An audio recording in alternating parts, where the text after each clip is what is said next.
Hi, folks. Jay Haft here again. This is episode 5 of Beaver Dam in the state of Wisconsin, a corrupt criminal enterprise, a true American horror story. I want to say these are all my opinions again. And this is who you can contact to give us some help here because we need it. Okay, first thing I want to do is go over the TIF plan, which I did yesterday. And the mayor seems to have been missing some funding on there on the slip. He said it was with the gap, it was supposed to be 7.75 million. This is a grant from the Housing Urban Development. It says it's for $549,996. I want to show you that. Get closer, but that's another $550,000 that the mayor missed on that. And this is the 2009 income housing tax credit applications for WIDA and Beaver Dam Lake. It says here historic loss, which is the shoe factory. He seems to be missing this funding too. It's 10 years at $666,000. Okay. So that's, you add this to the 7.5 million. There. And then you add the 549,000 that the mayor missed. So that's $8,300,000. And then this 6.667 million from the WIDA tax credits. It's over 10 years. You really can't expect to pay for a building overnight. The reason I say this is because I was explaining that this is your property tax money. You know, you're basically paying the people and the citizens in the community are paying their property tax for 25 years. I just showed you yesterday. The city said it was in a floodplain. The DNR said it's in hydraulic shadow of the dam failure. Jim Conley says it's in a floodway. I don't see any way that they could legally develop that building. And as far as you guys in the city, citizens of Beaver Dam, everybody should be, upset about this, because if you rent, a lot of times your rent goes up because their property tax owner does. Not only that, people that own property, you're going to pay more in property tax because it said on there that they were borrowing $2.7 million. So I might be wrong. So we could have the city attorney or mayor, come on. I mean, people make mistakes, but for me, I mean, I would call your alderman and talk to him and say, hey, whenever you're going to have spend this kind of money, there's $13 million in incentives. See, what they do is when they do this, they take the money and it's supposed to go for these developments. And if it does, if the developer really doesn't need it, you shouldn't have to use your tax money for that, I feel. Call your alderman, call the mayor and tell them, hey, whenever you can spend this kind of money, we want a referendum and let the people know in town where the money's spent, because that's a lot of money. Beaver Dam has this Beaver Dam Area Development Corporation. A lot of people on the internet have said it's kind of like a shadow government. We should have an open government in Beaver Dam. Let the people know exactly what's going on. Why should anything be a secret? Whenever they give out a grant, or I know a guy, they gave money to move his business and stuff. Well, he kept it in town here, but still the people in town should know where their money's spent. I mean, that's why we should, my opinion, should abolish the Beaver Dam Area Development Corporation. They got this new city administrator, have an open government. This is grant recipients' responsibilities. Recipients of federal grants awarded the funds to carry out the goals and objectives identified in the grant. These funds are subject to certain regulations, oversight, and audit. Grant recipients are stewards of federal funds.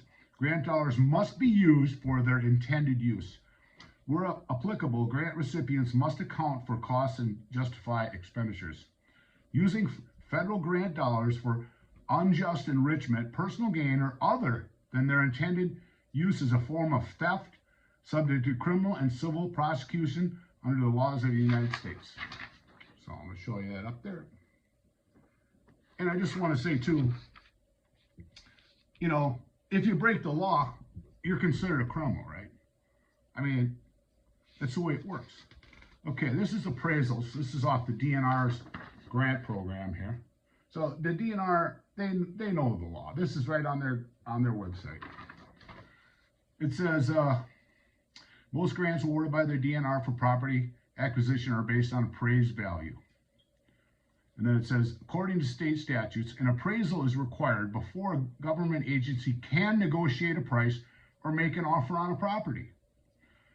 And it says this is strong negotiating tool in arriving at reasonable purchase price. Timing is a critical factor when ordering appraisal. Okay, so that's the appraisals. That's off the DNR's website. The DNR knows you have to get an appraisal. And this I went through yesterday, but it's very important. It says, Mayor Kennedy, I know you had a contact with the Department of Commerce about the need to provide relocations for your proposal. Mike Lutz is one of our attorneys who has effectively dealt with the issue. Please call. So they basically knew that they needed appraisal. They discussed the condemnation issue with the Chief of Commerce. He agrees that there's no issue, and we'll discuss the matter with his staff. Well, that's one of the things too, like, you know, when you look at the Commerce Department yesterday, I showed you how that they tried to come up with all kinds of reasons why they didn't have to follow the law. That's kind of like robbing a bank and say, well, you know, the bank had more money than I had. You know, the law is the law. You're required to follow the law. Okay. Now I'm going to read a letter. It's actually a city press release. It says downtown roadblock. It says, city unhappy with last minute demand by state agency. All it took was a late afternoon email to make Jack Sanderson public enemy #1 at City Hall. Well, I explained to you that Jack is an honest person. You know, he's a great American. He's a hero, actually, because he stood up for the law. I mean, when you work for the government, you're supposed to follow the laws. That's the way it works. With less than a month before the city of Beaver Dam is scheduled to close at 9 downtown properties as part of its comprehensive downtown revitalization plan, the Department of Commerce acquisition and relocation specialists through city officials occurred. Despite previous statements to the contrary, including one from Mr. Sanderson himself, the city was told Monday that it would be required to put together a relocation plan as part of the process to acquire and demolish the buildings located in the floodway of the Beaver Dam River. Well, I'm going to look at this and say, well, you knew it because you conspired basically to cheat the property owners out of their relocation that's mandated by law. The email left the city furious, frustrated, and with few answers regarding the immediate future of its downtown plan. I have an excellent headache, City Attorney Marianne Shack said at the City Council meeting. I talked to the Department of Commerce. I said, these guys are going to make us jump one more hurdle. I don't know what else we can do for you. I'm discussing what we can do for you. That's kind of interesting. Discussing with the fact they can change their mind and give us opinions without further explanations. It's the law. Shack also asked representatives from Commerce to attend the council meeting in order to provide answers and specifics, but nobody showed.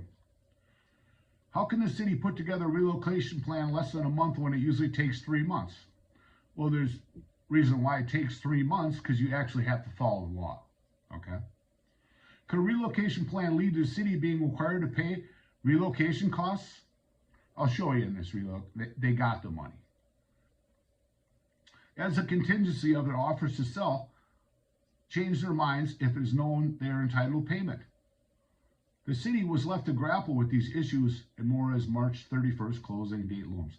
The council considered a resolution which would charge SRF Consulting with the task of preparing a relocation for $15,000. SRF said it could finish the plan in less than 2 weeks. Council President John Litcher suggested passing the rules pending its necessity, but the council voted 9-2 to table the matter. If the city finds out for sure a relocation plan is needed, an emergency session will be needed in order to award the contract and get the plan done on time. And meanwhile, city officials are hoping as soon as today to get a concrete answer from Commerce on whether or not a relocation plan is necessary. Shack said the Wisconsin Department of Natural Resources intended on contacting the Secretary of Commerce. There we go again with their partner. The Department of Natural Resources is going to contact the Commerce in an attempt to keep the project on track. In the meantime, the city remains in limbo. In our meetings with Commerce, we were told the relocation wasn't an issue. Director of Administration John Summers said, I think it's the next couple of days we'll need to nail down whether we need a relocation plan or we don't. Shack said the city attorney of West Dallas, who considers an authority on the subject, and other lawyers, she could all believe the city did not need a relocation plan and would not be subject to associated costs. Well, first of all, if you're receiving federal funding, you have to go through it's called the Uniform Relocation Act. That's the law. That's federal law. You have to do it. And it says, be not subject to associated costs. It's in the grant, the costs are. So that's very interesting because Jack Sanderson was never public enemy number one, and I don't know how Mary Ann could say that about him. Like I said, Jack's a real hero. Okay, this is another one too. It says, I learned yesterday during a conference call with the city of Beaver Dam and FEMA that the city received $3.7 million in funding towards a demolition project. I believe it was a community development grant. It's EAP, disaster funding. They were pretty happy considering their budget for the project is $2.7 million. They're still hoping to receive stewardship funding as well. I did not get a chance to ask them what they're going to do with the extra money. Extra money. These are all the people involved from the DNR. You know, they're watching closely. Okay, Robert Davis, Dan Hunt, James Condon, Pamela Bursack, Susan Joseph, Lloyd Egan, Kenneth Johnson, Gregory Matthews, Heather Gotchick, Greg Hendricks, Paul Heinen. What's interesting is the lady I talked to, Susan Joseph, that's in charge of the dam, you know, she said they wanted to remove it. She's on there too. Okay, these are the waiver conditions. They had the people waive their relocation, okay? And then they wrote it down and got the money. And one of the most important is the waiver is approved by the department before the initiation of negotiations to acquire a property. And it wasn't. They couldn't waive their relocation. It's against the law. Those are laws. Okay, so this is more commerce emails. I'm going to go through this because I want to make these longer than I have to. Jim, given this is a sensitive matter, you told Joe that questions or a response to the plan should be referred to me. I'm absolutely comfortable with that. I appreciate the confidence you have in me handling this delicate issue. Yeah, I have confidence in you. Right, Joe. And Jim Firemark has been out of the office much of the week. He will get a copy of the relocation plan today. Jim Firemark reviewed the relocation plan, so questions about it or your response to it should be referred to him. And it says on the bottom here, it says, I sent a copy of my May 16, 2009 response letter, see attached, to Mr. Haft. I was waiting to receive a copy of the relocation from you. Okay. I'm on the bottom there where they said it. That's where I got this relocation plan. Okay. And this is another Commerce Department email. I didn't get these yesterday because I was running out of time. Okay, Jack came to see me, visibly irate. Asked what role is with Beaver Dam. I told him I had an interest in one of the flood recovery projects subject to relocation plans. I was not surprised by his reaction to me setting up the meeting. And it says, for example, we could write this as to confirm our earlier conversation that a relocation plan needs to be written for those businesses that will be displaced. Okay. They know they do have to do a plan for the businesses that are being displaced, and they may have already been in process of doing it. They do have to do a plan for the acquisition of the empty properties parcels. Plans are required when there's a displaced person or business. So that's that one there. So they definitely knew they had to do the relocation. The city knew it, they did it. Okay. So I'm going to go through this. They did this in a week's time. Normally it takes at least 3 months. Okay. This is a copy of the Wisconsin relocation plan. This is the table of contents, you know, that tells everything on the relocation plan. And the project administration. Identify the public employee or person who is primarily responsible for implementing this plan that is designated as the agent's principal contact on relocation matters. This is John Summers, Director of Administration. This whole plan is basically a fraud. Commerce should have never approved this, okay? Because there's laws and regulations to make a plan out. And then this is the Sagan, Ellison, they're the ones that did the plan. And identify relocation staff or persons that will be directly involved in providing relocation assistance to the project displacees. John Summers. Identify the name of persons who will be negotiating the acquisition of the properties for this. Says Mary Ann Shack. Oh, surprise there. There were no negotiations. There were threats, fear, ultimatums, and fraudulent statements. That's. It says size of the project will not necessitate the need for a field office. So that tells you who is in charge of this relocation plan and the money. Okay, these are all the different businesses on here. And 203 Front Street, this is me, occupied by the Fountain Inn. Property owner is not interested in this time in offering his property to sale, and the city will not pursue it. The owner is unsure if he will reestablish him in another location. The property owner has been notified by the Department of Natural Resources they intend to seek removal of his building because of its location within the Beaver Dam River. Yeah. So that's that there. So I'm in this relocation plan.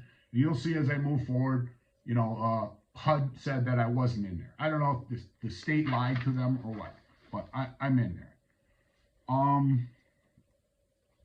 Okay.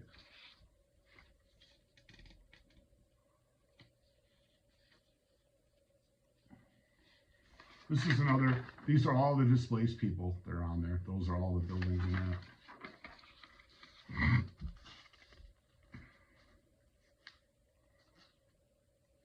And this is another one. These are the businesses on there.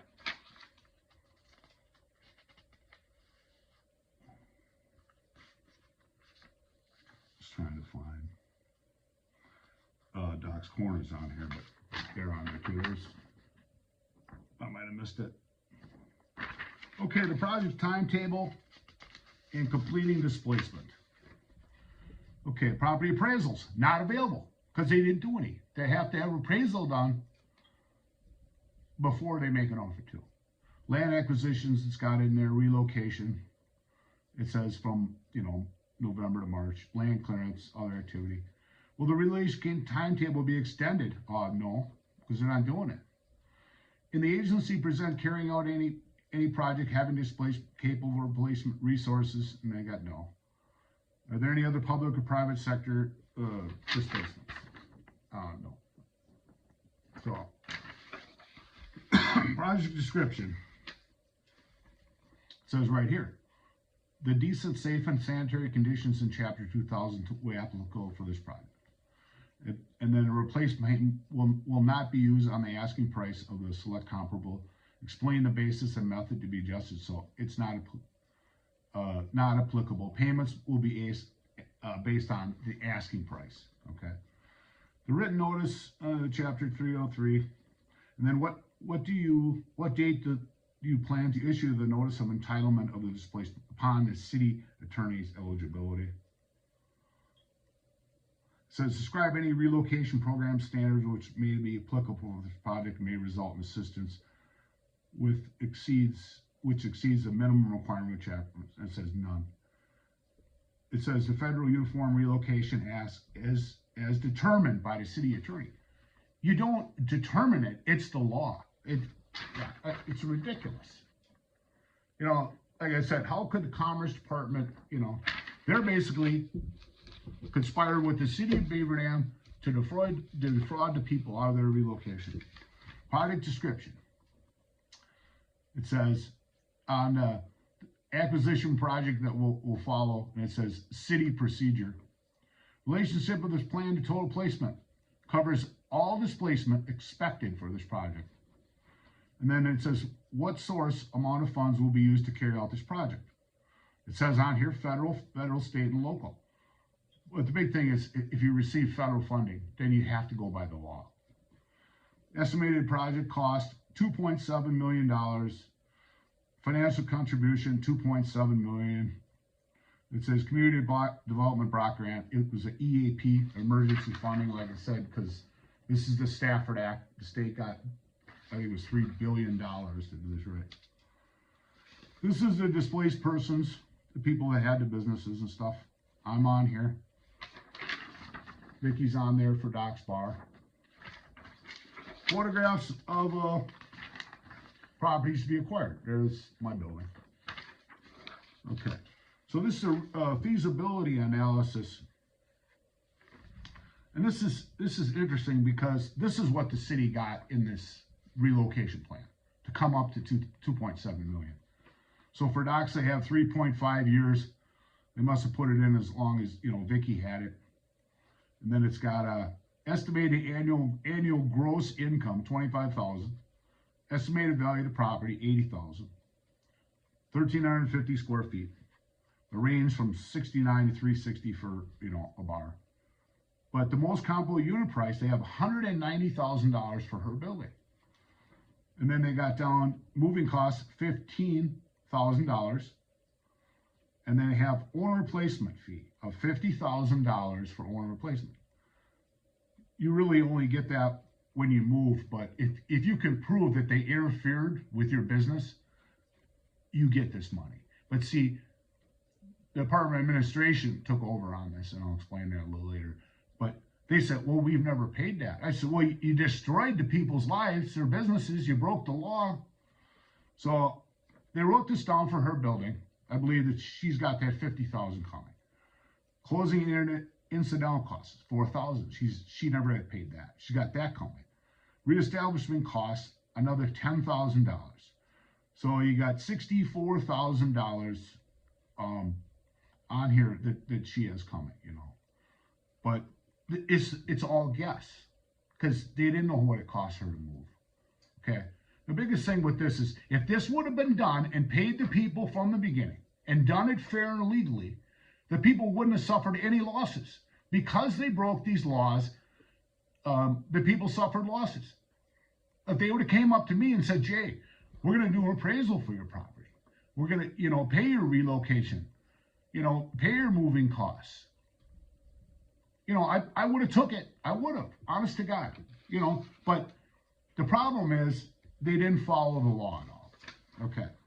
So this is some of the other buildings on here. My building got $190,000, $10,000. Let's see where I got this. Yeah, these are all, I'll show you all these though. This is where they come up with the $2.7 million. Okay.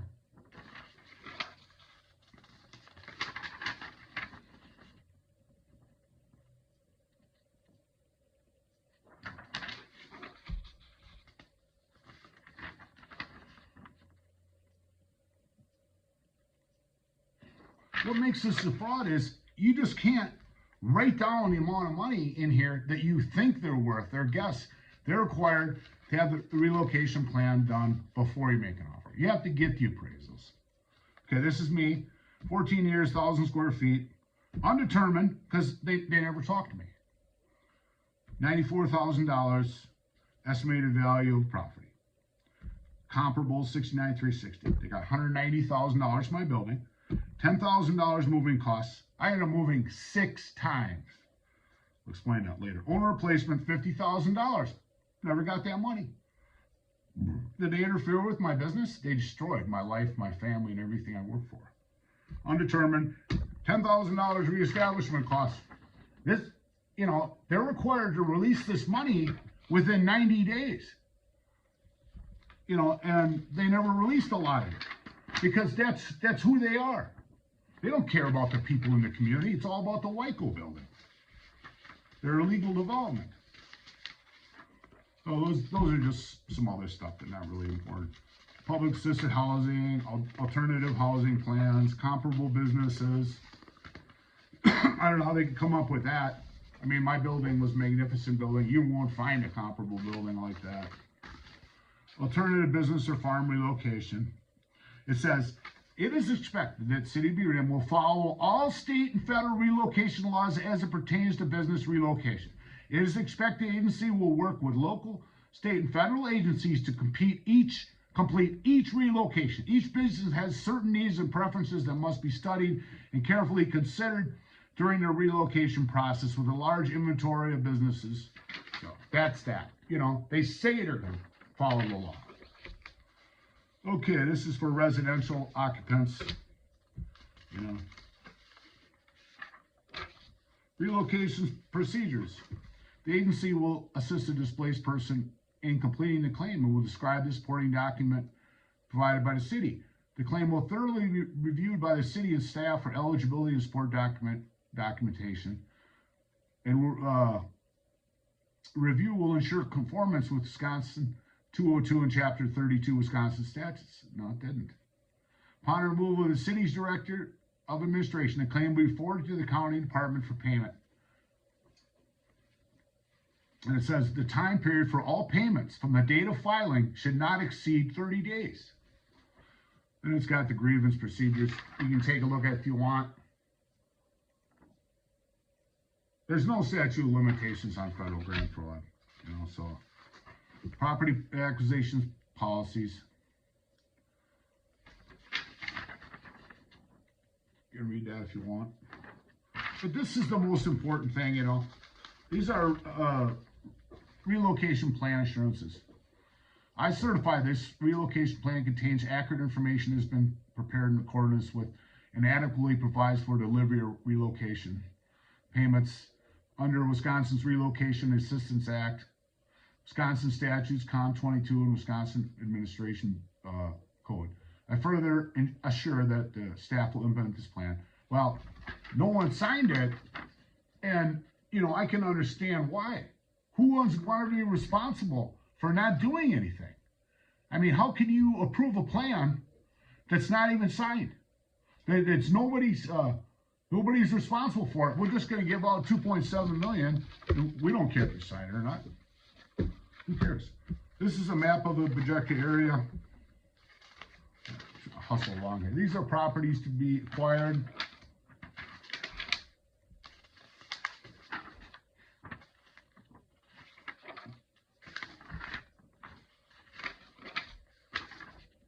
Show my building was in there.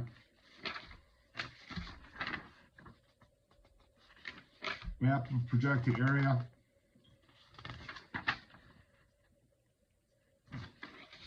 So, if they would have done this fair property service legally, I wouldn't have suffered the losses I did. I lost $500,000 because of this. Because they broke the law. They're responsible for 100% of my losses and damages. Okay, so I told you that I helped the property owners out. And I'm going to show you that whole thing with HUD when they finally came in. It took me a year to get them to do anything. Even though once they came in, they admitted there was a lot of fraud and everything. So one of the reasons I wanted to put this up here is because for Vicki Williams at Docs, you know, she relocated, and the amount for her building that they gave her was $9,185. Okay, they got $50,000. She relocated. She moved. I mean, without any help from the city. I mean, the problem is what they do to people's lives when they do this. You know, it's pathetic. Because they don't, all they care about is the Weeder building. Okay, so that's a relocation plan. That's a fraud. It was never implemented. The people weren't paid the money on here.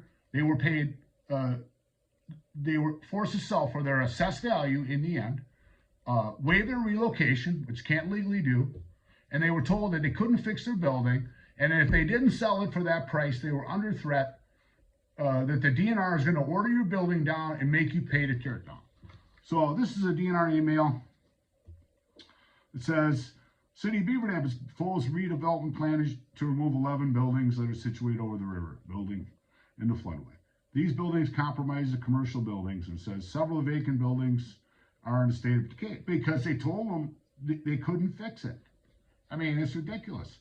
And then on the bottom, it's kind of interesting, you know, public safety, I always said the city didn't care about the people in the community.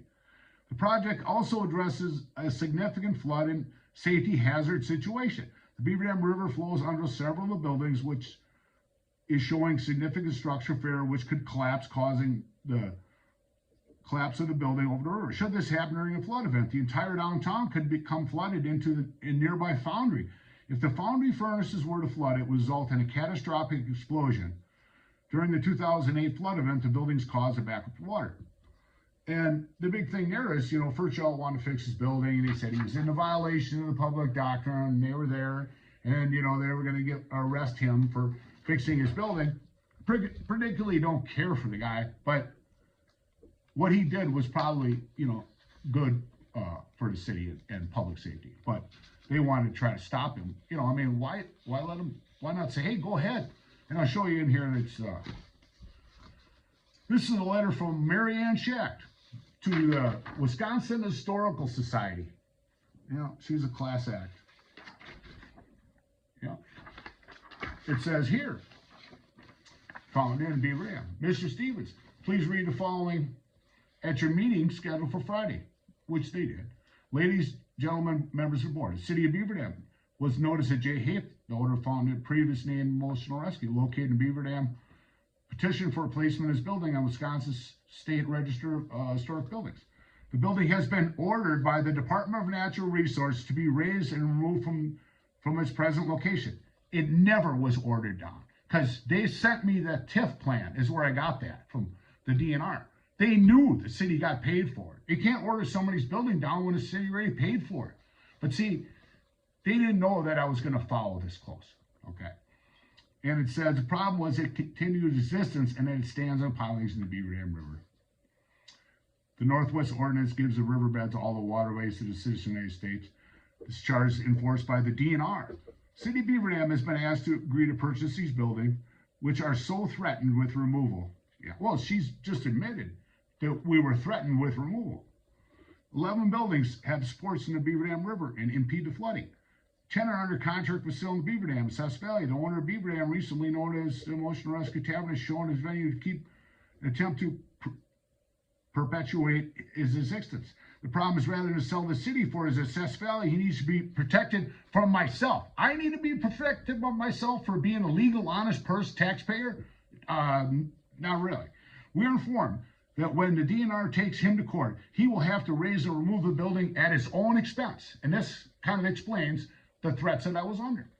The city understands your role and responsibility of preservation of our heritage, but feels compelled to address the concerns for the safety of the residents of Beaver Dam. A 100-year flood should occur at present impeding the river. Thank you. Well, they read this letter when I was getting my historical status, and they laughed. I don't know if they knew Mary Ann or what, but they laughed. And they approved me unanimously into the Wisconsin State Registry. But the things you got to remember here, the building has been ordered by the Department of Natural Resources to be raised and removed from its present location. No, it wasn't. That's a false statement, Mary Ann. You could be liable, but the fact is that I didn't lose anything on this. There was no losses. Because, like I said, they laughed when they read your letter. And they approved me in there. And then the bottom it says, you wouldn't sell for his assessed value. Protected from myself. Yeah, I need to be protected from myself for being honest and legal. Yeah, if not the DNR, he will have to raise and remove the building at his own expense.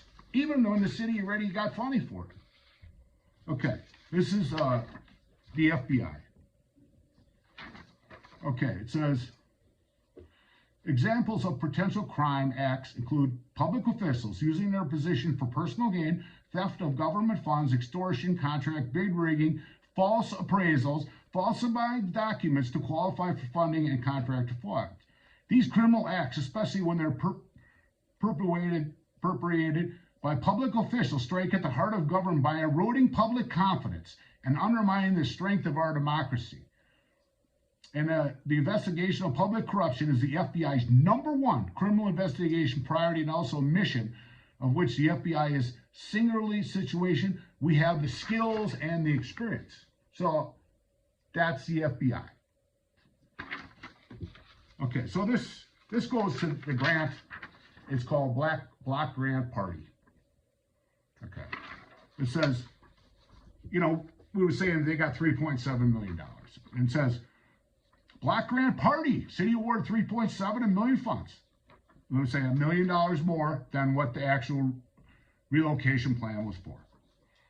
It says, the financial blow to city over was softly considered Tuesday when Governor Jim Doyle announced that Beaver Dam would receive 3.7 in federal supplemental funds under the Community Development Block Grant. And then Tom Kenny says, this is wonderful, great news for the city of Beaver Dam, Tom Kenny says. This is exactly what we need and is a great thing for the future of the downtown. And then it says, 1.7 million block grant wasn't the only good news for Wisconsin redevelopment. Then they extended their option. Operating under a fine, sluggish economy. And then Wisconsin redevelopment needs more time to sell the WHEDA tax credits it was awarded earlier in the year. Receiving the block grant from the Department of Commerce will only help Wisconsin redevelopment as it seeks investors for tax credits. This was EAP funding, you know, money under the Stafford Act. And, you know, it's duplicate funding. You know, they said that they couldn't give the duplicate funding. And then Tom says, Kennedy, the mayor, I'm personally very pleased with the award, Kenny said. It will certainly go towards limiting the expense of the city, and Beaver Dam must contribute to the project overall. They shouldn't have had to give him anything. Okay, that's that. This is another DNR email.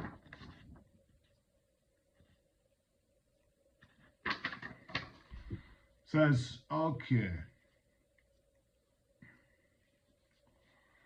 My understanding is that they have made offers based on assessed value. Our procedures require appraisals, and offers cannot be made until the project is approved. I had discussed this with them previously. In addition, the business are entitled to relocation benefits, but I don't think they have factored in. That kind of goes back to that. You know, they knew they had to do the relocation, but they had their attorney take care of it for the city with the commerce, so they didn't have to pay a relocation. And there's another one. Like I said, I got these 300 pages of emails. One of the things, like I was talking about in my last one, a lot of these people that work for these, you know, they get marching orders. So their marching orders come from the top, okay? And they tell people, you know, what to do. And if you don't do it, you know. But when they sent me these emails, Ken Johnson got these for me. I made an open records request. And everybody sent me everything because a lot of them knew that was a law that they really couldn't get in trouble with their job because they had to release these emails. But, you know, wasn't really in the best interest of the DNR for them to do that, and especially the city. Here's another example of how well our staff are working with local communities to continue to address the aftermath of last year's flood. Jim Condon has been terrific in helping the city of Beaver Dam. We had a lot of others involved as Rob Davis, Dan Hunt, Heather Gotchick, Linda Hannafelt, Dan Colbert. Our staff has a wonderful job helping Beaver Dam. And then it says on the bottom here, it says, I just wanted an initial comment to answer your question. How come Beaver Dam is doing the redevelopment plan instead of the DNR ordering removal of the buildings? They knew we got paid for it through their TIP plan. If the DNR were to proceed with enforcement actions to remove all the buildings besides the slow litigated process with uncertain income, the cost of removal would be borne by the building owners, a great loss to them. So now they actually care about the people, but they're the ones that blackmailed the people with the city. Okay, here's another one. All these wonderful people from the DNR just doing what they're told. Heather Gotchick, Susan Joseph, Rob Davis, Barbara Wolf. Oh, she's a new one. Okay. Many of the business owners are asking, does it pay to fix our buildings? Well, they told us we couldn't. If they are going to have to come down the road. There are several buildings that have shifted other than the big one. One owner stated he's walking away, cleaning out what he had and walking away. They have stated that they will not allow anyone to re-inhibit the pillar business until a structural engineer can get on our buildings. So I had to pay a structural engineer to come underneath my building. I think that if we give them some sort of guidance as far as what the law states about the 50% rule, and maybe a map of the floodplain and what happens when 50% is reached, then they could make a more informed decision on what to do. Yeah, so what's interesting about that is, you know, this 50% rule, I'm going to get to that in a little bit. But the thing about it is even the people that to this day in the flood fringe properties thinking that the 50% rule applies to everything, and it's only structural repairs. So all these years, if people had their property devalued because of that, virtually impossible to sell. So, and that's why some of them abandoned them. Okay, this is another one from the URA.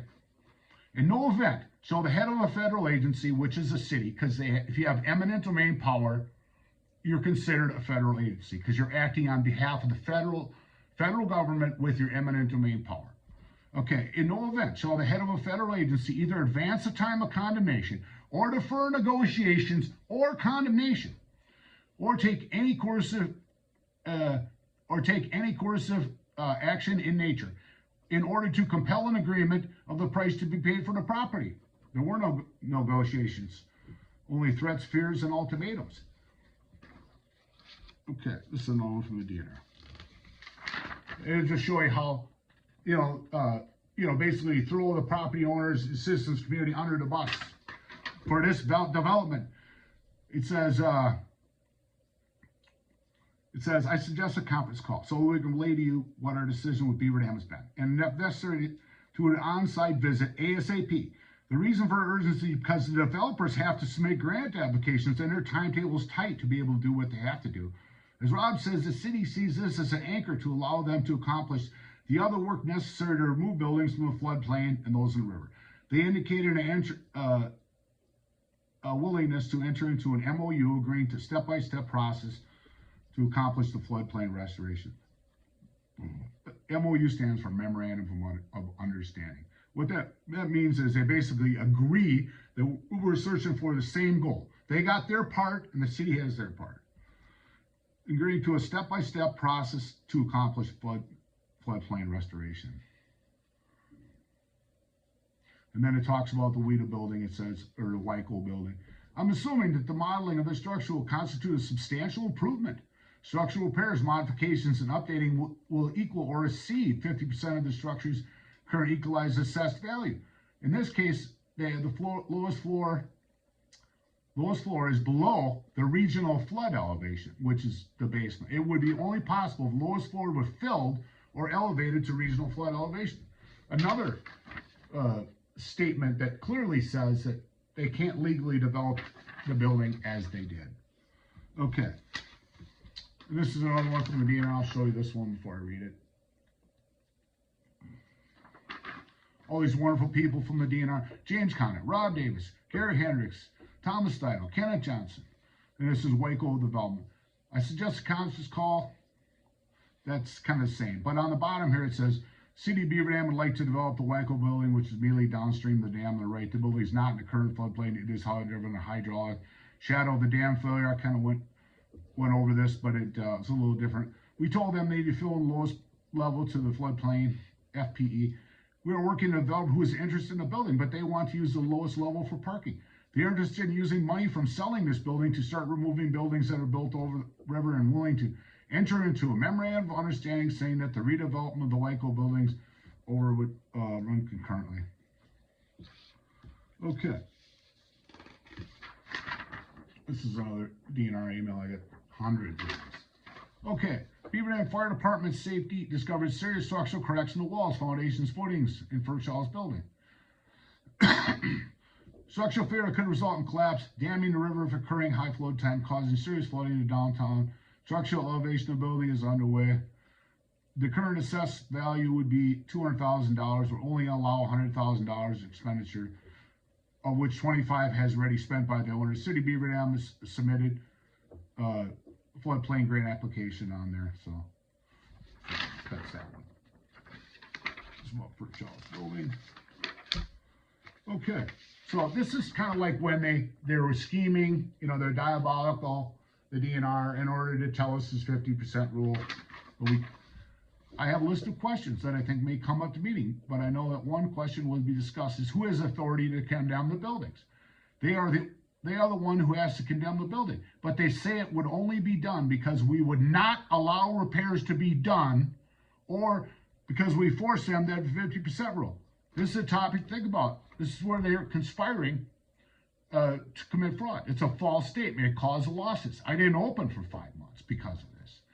They said they didn't want to make us look like the bad guy, and they want to have a good grasp on things before they put too many words in their mouth. So that's a very important email because, like I said, that's what they did, you know. Okay. I don't want to think of it. Now, this is an important one, too, because this is about structural repairs. And this, you know, they told us we couldn't fix our building, and then the 50% rule included everything. You know, and I asked the DNR, I says, is there a separate one for a floodway? He says, no, it's just the one for the floodplain. Okay, and on the structural repairs, there was kind of like a dispute on that. Basically, the court did establish some guidelines for judging proposed improvements. We can consider structural repairs. Work that would convert an existing building into a newer or substantially different building, which the DNR interprets to include work that expands a non-conforming structure. That's what they did with the Wyco building. That's structural repairs because they're changing it from one existing to the other. Work that would affect the structural quality of the building. Propose improvements that would contribute to the longevity of the premise of the building. So stuff that's going to make the building last. And then that's most important about this whole thing is ordinary maintenance and repairs. Ordinary maintenance and repairs are not considered structural repairs. Modifications or additions, such ordinary maintenance repairs include internal and external painting, decorating, paneling, placement of doors, windows, and other non-structural components, and the maintenance, repair, replacement of private sewage system, water supplies, or connections to public utilities. And then it says on the bottom, it says other actions that are commonly considered ordinary maintenance, and this is very important. It says alterations, repair, or maintenance done under emergency condition to preserve or protect life. And then it says other stuff too that's ordinary maintenance is like sewage, air conditioning, insulation, electrical, siding, doors, windows, and roofing. But when you'll see when they put me in violation of the public safety doctrine because I fixed my building, because one of my pillars was washed out, and in Furchall's building, okay, you know, they told him, you know, that he couldn't fix his building, he'd be in a violation of public safety. He was doing what was best for public safety. So I'm going to show that part there. I want to make sure you read the bottom there, because you know, in public safety, you know, it's supposed to mean something to people. You know, but according to the city and the DNR, it doesn't. This one, okay, so this is a Wisconsin Administrative Code. They said that they're going by that. I'm going to show you this part right here is what I'm going to read. It says relocation plan means a document prepared by an agency and submitted to and approved by the department before any property acquisition activity begins.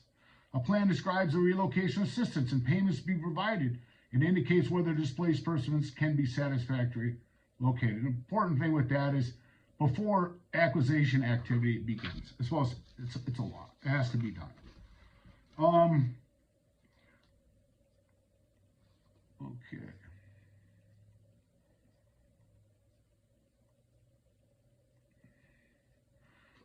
This is D here and E. These two I'm going to read. The Wisconsin Administrative Code. It says, copy of appraisal reports or documents on which a determination of just compensation is based. A copy of a written offer to purchase and the date of initiation of negotiations to acquire the property. Yeah. Okay. So this is some more relocation. 202. Says the purpose of this is to implement, you know, 3227 stats by establishing minimum standards for providing relocation plans and services to a person who moves from a dwelling, business, or farm operation because of acquisition for a public project, and ensure that such persons do not suffer disappropriate costs as a result of the project. So that's the top one here. If you want to read that. Okay. These are all the relocation laws that they have to do. It says owner displaced persons, meaning any displaced person who owned the real property being acquired and is also owned the business or farm operation conducted real property acquired. Okay, and it says relocation payments. Any condemner who proceeds with the acquisition of real and personal property for the purpose of any project for which the power of condemnation may be exercised, or undertakes a program or project that causes a person to be displaced, shall make fair and reasonable relocation plans to displaced persons. Payments shall be made to follow: moving expense, business and farm operation, optional payment for replacement housing. And then, you know, they didn't really care about anything they did. So it is all laws. You know, I mean, we said if you don't follow laws, break the law, that you're a criminal. Okay. Information at public hearing. Shall provide in general information to public hearings held by a project which may involve land acquisition placement. Well, they called us in and threatened us. Okay. Information before initiation of negotiations. An agency, except an agency without eminent domain power, undertaking a project which power does not exist. That's like the DNR. It doesn't have eminent domain power. The city of Beaver Dam does. Anybody that has eminent domain power, like the city of Beaver Dam does, it's considered a federal agency. So the C is in there. Shall, before initiation of negotiations, furnish the following pamphlets under the furnish with a written notice at home. You receive a pamphlet, and then get your get your appraisals done. It's part of the relocation plan. This is jurisdiction offers, and this is Wisconsin Department of Commerce on top here. They actually have laws and rules too. Yeah, believe it or not, they don't follow them. This is a jurisdiction offer. A written notice given by the acquiring authority to the owner of the property and a mortgage of record which informs the recipient of the proposed public use, which property is acquired, and the amount of compensation to be paid. And then it says down at the bottom, before negotiations, the property begins. After you're contacted by the acquiring authority, you have a right to a full narrative appraisal of your property sought to be acquired. That's what I tried for 5.5 years. And I'll show you in the next show the addendum that they made the people sign. And this will cause all my losses. You have the right to have your own narrative appraisal of the property made by a qualified appraiser. The reasonable cost of this appraisal must be stated to the acquiring agency for payment. The appraisal meets the standards set forth. You have such an appraisal made and wish to be paid for its costs, you must be submitted to the authority in 60 days after you receive to get paid for your appraisal. Your appraisal will be considered during negotiations. There weren't any. Okay, and then I wanted to say it. This is about the federal agency on the bottom. It says, the term federal agency: any person who has authority to acquire property by eminent domain under federal law. That's on the bottom here. And that's, the city has, you know, the city is a federal agency. And it says relocation must provide for fair, uniform, and equitable treatment of all affected people. Minimizing the adverse impact of displacement is essential to maintaining the economic and social well-being of the community. Implement, okay, so that's there. I want to read that. Those are some of the relocation laws. And this is the Uniform Act. It says, no person shall be required to move from their dwelling on account of any program or project undertaken by a federal agency or with federal assistance unless the head of this placing is satisfied with comparable replacement housing available. It couldn't care less. So that's going to do it for today, folks. I went through there. I got this. I'm going to show you next time the city's addendum on the offer to purchase. It's right here. They made him sign that under duress. That'll be next. I just want to say it's more than me. You know what I'm saying? There's several other people that were treated unfairly. People in the flood fringe, you know, can't fix your building. So what do you do? And that's why they said the people backed out. And it's a terrible story, you know. And I know Vicky and her family and her grandchildren and stuff, they have a lot of friends around town. And please, you know, help your city. I mean, can we really run a government like this? Thank you. Have a great day.